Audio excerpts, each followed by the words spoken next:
Hello అందరికీ ఈరోజు వచ్చేసి ఫ్రూట్ సలాడ్ చూద్దామండి. అది వచ్చేసి గట్టి పెరుగు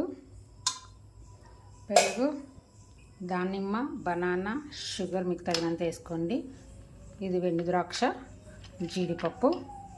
నేను బనానా వచ్చేసి 2 వేసుకున్నాను ఫ్రెండ్స్, ఇద్దరికి సరిపడా. బనానా, దానిమ్మ కూడా వేసేసుకోండి. కిస్మిస్, బాదం పప్పు. షుగర్ ఇంత పడదు, ఎందుకంటే మనం బనానా వేసాం కాబట్టి హాఫ్ వేసుకోండి. మిక్స్ చేసేసాను. ఫ్రూట్ సలాడ్ ఫ్రెండ్స్ చాలా బాగుంటుంది, పిల్లలకి పెద్దవాళ్ళైనా తినచ్చు. ఫ్రిడ్జ్లో పెట్టుకొని కొంచెం చల్లగైన తర్వాత, అదే ఇది పిల్లలు తినలేదనుకో మిక్సీ కొట్టేసి తాపేయచ్చు, మంచి ఎనర్జిక్గా ఉంటుంది. ఓకే ఫ్రెండ్స్, ఇది ఫ్రూట్ సలాడ్. ఈ వీడియో మీకు నచ్చినట్టయితే ఒక లైక్ కొట్టి సబ్స్క్రైబ్ చేయండి. Okay, bye friends.